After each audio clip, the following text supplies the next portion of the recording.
Why is customer service important? This is where you talk and I write your answers. Why is it important? Profit. Profit is a big thing. All right, so we want to pad the bottom line. What else? Gas in the Mustang. Why else is customer service important? Influence. It builds trust, okay? Did somebody say influence? Yes. Okay. Influence. Marketing. Word of mouth. You wrote the L. What? Why is not the L? Influence. Influence. Influence! That is not a very good customer service. You made me feel bad about myself and my life choices and my spelling abilities. All right, something else. What else is it? Why else do we do customer service? Bring people back. All right, bring them back. Bring them out. Why else? Why do we do it? Why do we do it? Well, Raise your our hand. business has been able to expand because of it. All right, so we want to be able to expand. That's good. What else? Makes people happy. Happy, feel good. All right. Why else? Give me one more. We'll just fill this in really nice so that my OCD feels good about life today. Helps us get to 250. Get to 250. All right. Okay. So we get 250. So there's all kinds of answers. That we can get. We want to take care of our customers. We want to make them come back. We want to pad the bottom line. We want to provide them remarkable experiences. We don't want to get fired. We want to outrank other stores or other brands. Am I having a retinal flag? But there are, I think even when we're talking about customer service, there are three, incomplete truths about serving. Incomplete truth about serving. These are, I almost call them myths, but they're not myths. Because these things are partially true. They're not completely true.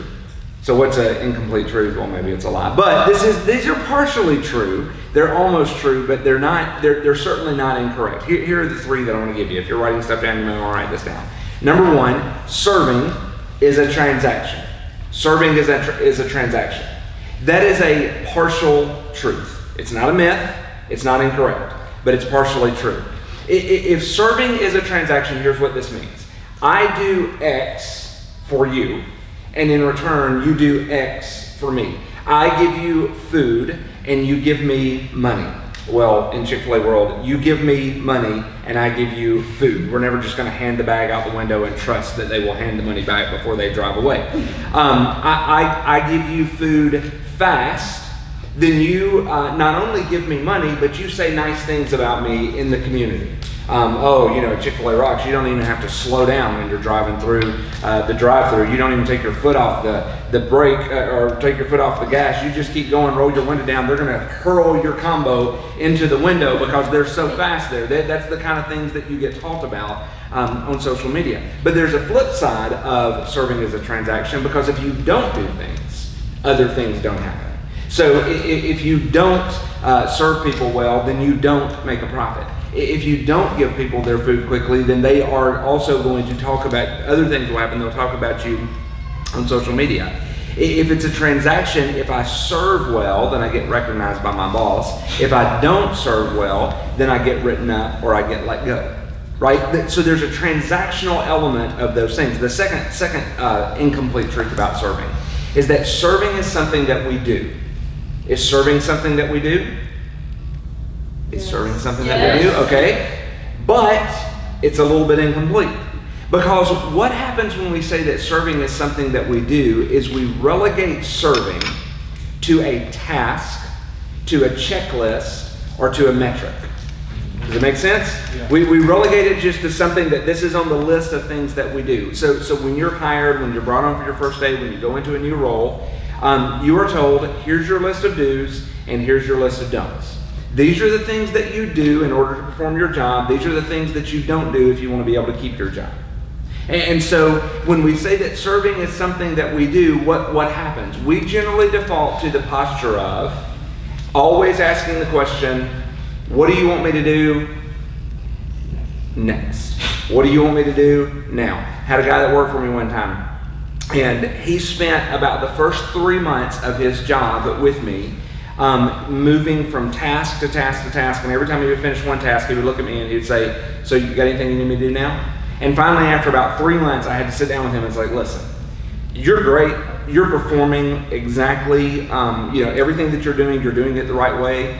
But here's what I need you to do. I need you to create some work around yourself. Because you are just finishing something and coming back to me, and I need you to be a self-sustaining leader, not just an employee who's marching around and doing all the things, doing all of my bidding. Now, go get me some coffee." So that's, that's kind of, if serving is just something we do, we're always asking, what do you want me to do?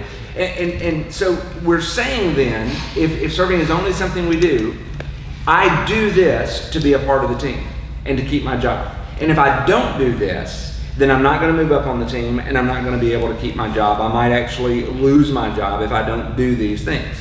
Incomplete truth number 3 about serving is that serving is a choice. Serving is a choice. Is serving a choice? Yes. Yes. Serving is a choice. Because every time we serve someone, we can also choose not to serve someone. That was really deep. You might want to write that down. That was very, very wise. Every time you serve someone, you can also choose not to serve someone. If you're having a bad day, if you're having a bad month, if you're having a bad lifetime, you can choose that I'm not going to serve you, I'm going to worry about myself. We can turn our serving on or off depending on our moods or our motivation.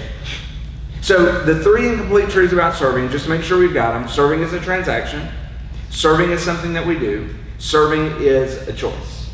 Those are 3 things that are true, but they're not all the way true.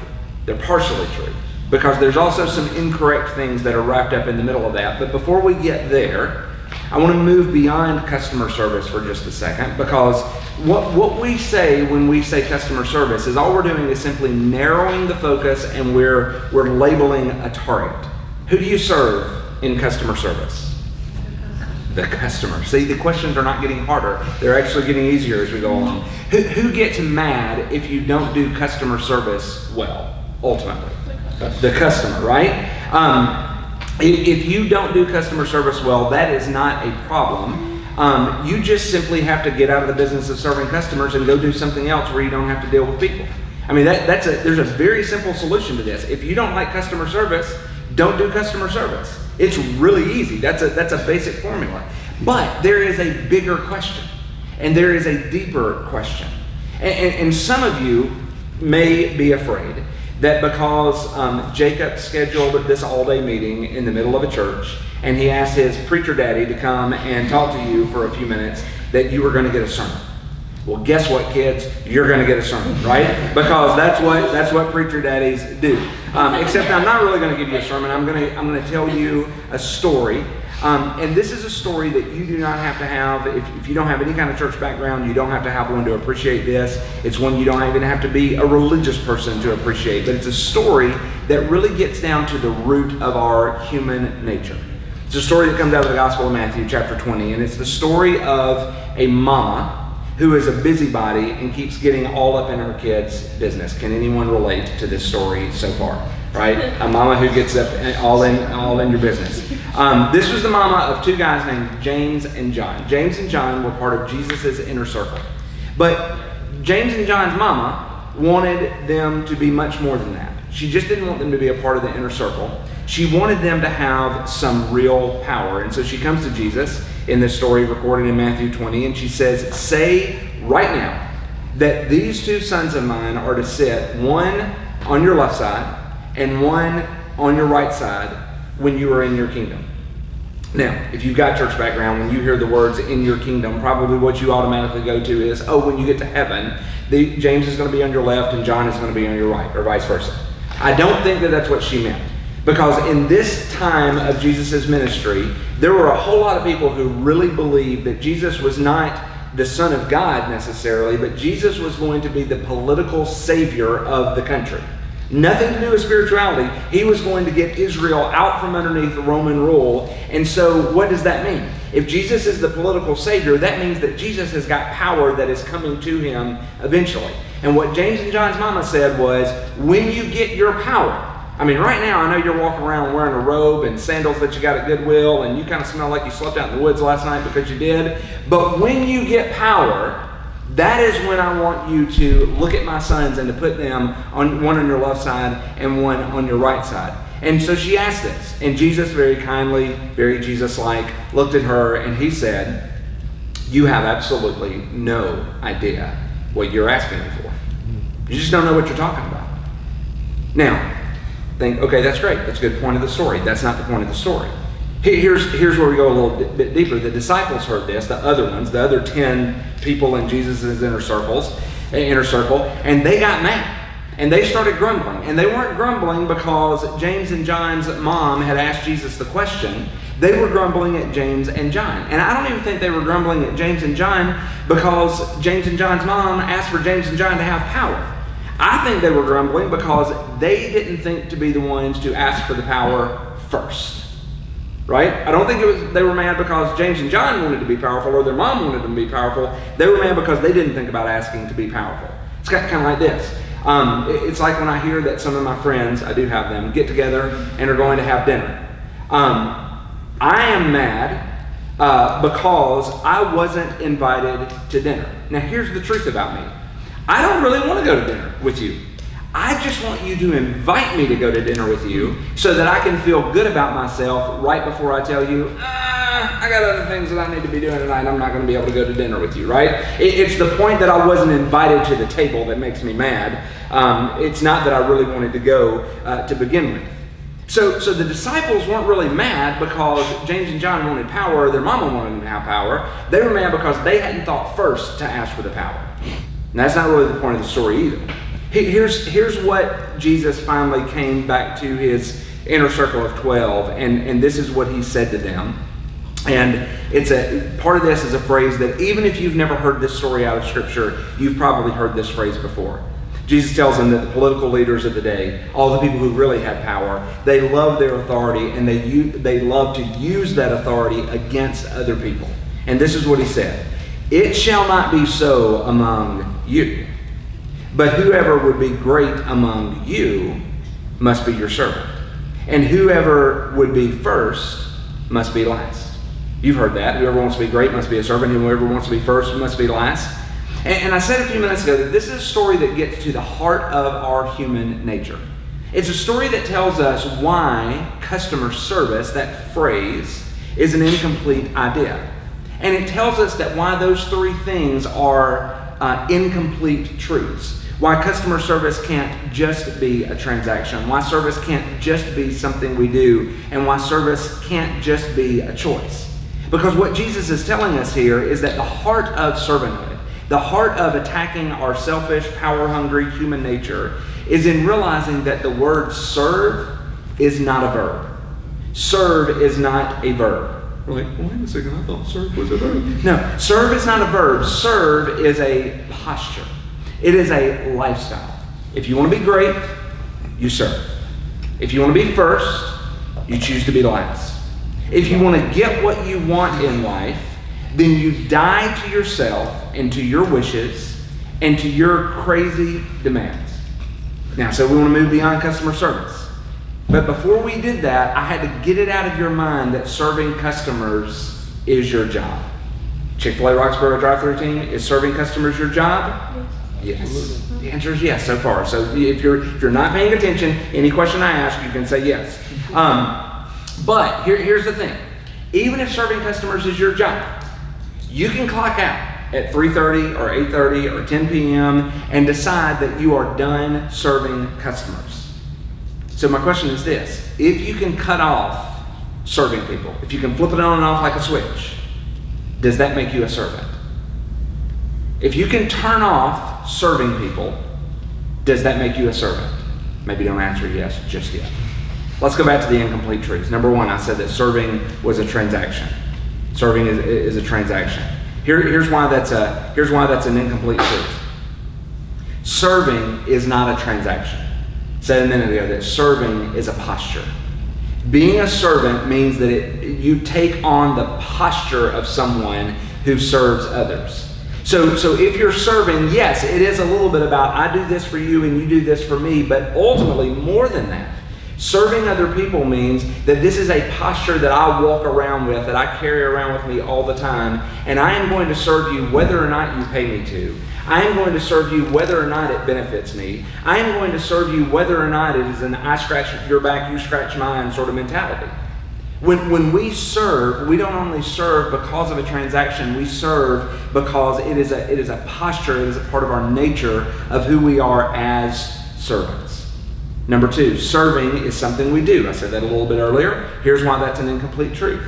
Serving might well be something that we do, but again, being a servant is something that we are. It's someone who we are. And so if you are just simply all the time walking around and saying, well, I serve because that's part of what I just do, that's part of the job, that's part of the task list, that's the description, that's the expectation, that's going to get me on the bottom 3 if I don't do those things, then when we decide that it is just something that we do, then it can also be something that we don't do. And what gets us in trouble is when we don't do those things.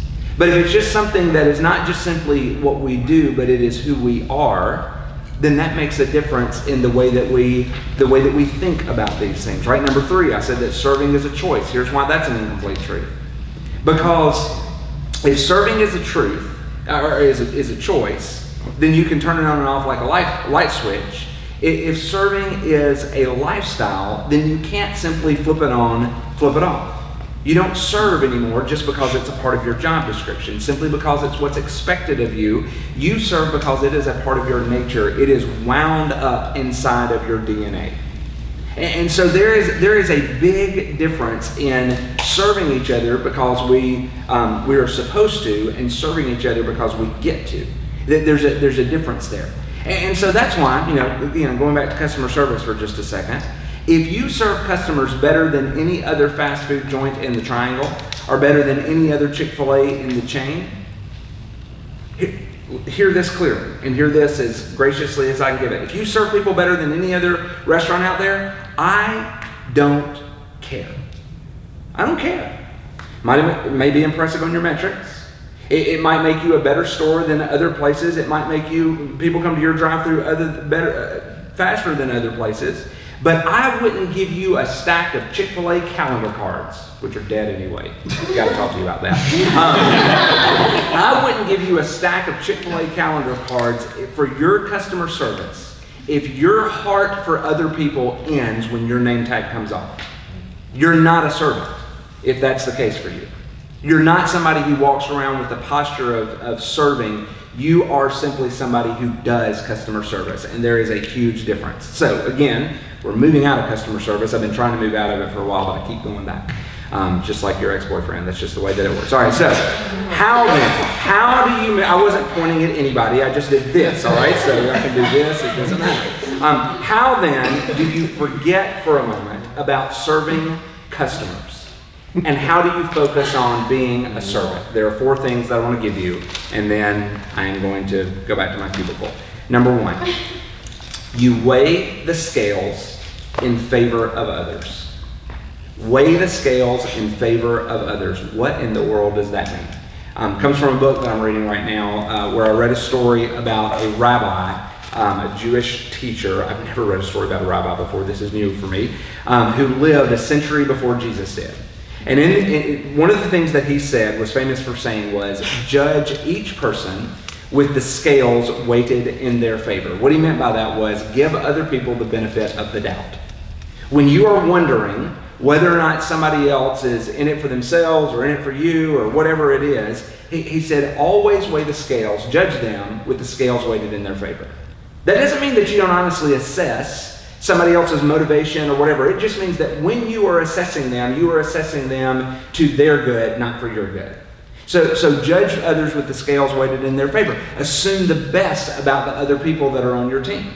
You may have heard me say this before. I've used this sometimes in some of your new team member dinners that you might have been around for. When we assume the best about others, here's what happens. We are making assumptions that other people around us are smart and have good intentions. When you don't specifically walk around with a posture of assuming the best, you know what happens? Everybody around you is an idiot. Have you ever noticed that? That everybody around you is an idiot? I got a lot of idiots that are around me in my life. A lot of idiots. You know what I find? That when I start assuming the best about idiots, they get to be a little less idiotic. When I begin to get to know them as a person and assume that they're smart and have good intentions, all of a sudden, I'm no longer muttering under my breath, "What an idiot." I'm like, oh, there's probably a reason why they said it but didn't do it. There was probably a reason why that they said something that way and it didn't quite come across the right way. When you assume the worst about people, it's easier not to have a servant's heart about them. Or they don't deserve this, or they do deserve this, or they got what was coming to them, or whatever, and there's no reason for me to serve them because this is their own fault. So weigh the scales in favor of others. Number 2, serve others when you don't have to. Serve others when you don't have to. Now I said something that was a little bit harsh a while ago, and I'm going to go back to it for a moment. I said, I don't really care that you're the best at customer service of just about any other Chick-fil-A in the chain, and definitely than any other fast food joint that's out there. And the reason that I said I don't care is this, because right now, when you are the best of the best, then there is a benefit to you serving others. There is a paycheck, there is recognition, there is whatever that you get as a part of your perks and packages because of serving others. You're serving because there is a benefit to you if you're serving because you have to. You're expected to serve when you're in the drive-thru and in uniform. You want to be really impressive to other people. You want to really shock other people. You want to really go nuts on this society that has already gone nuts. You serve other people when you have absolutely nothing to gain from it. You serve them when you're out of uniform and the name tag has come off, and when you're just walking around on your own time and you have an opportunity to serve people. That is what will impress other people. There is an expiration date on your impressiveness as a drive-thru team. Do you realize that? There's an expiration date. Here's what I mean by that. You have proven everything that you could possibly prove to the North Durham community. If they want to know where to go to get good customer service, they come to you. But if you want to keep impressing them, guess what you got to do? Your bells and whistles tomorrow have got to be better than your bells and whistles today. And you can do that. And I'm not saying that you shouldn't do that. I'm just saying that it's exhausting if you do try to do that. And so if you want to do something that is next level service, something that will truly impress people, serve them when you don't have to do that. Serve them when they're not paying you to serve them. That is what really catches people's attention. Number 3, serve in a way, this one's going to pinch a little bit, serve in a way that makes you die a little on the inside. Serve in a way that makes you die on the inside. You know my favorite times to serve people? When it doesn't cost me 1 red cent. When it's convenient for my schedule. When it doesn't mean that I've got to give up anything or sacrifice anything. But when service really counts for me is when I have got to sacrifice something and I've got to die a little on the inside in order to serve them in the way that I need to. So serve that makes you die on the inside. And then number 4, simply ask, how may I serve you? How may I serve you? That's a very practical question. It's a question that here in our church we've started asking on a regular basis, whether it's in the congregation or among the staff team or in our families or whatever, just asking the question, how may I serve you? What can I do for you today that would help you out? What can I do for you today that would make your day a little bit easier? What can I do for you today that would take some of the burden and some of the pressure off of you? See, started early on, 20 minutes ago, talking about how customer service is important, but customer service isn't ultimate.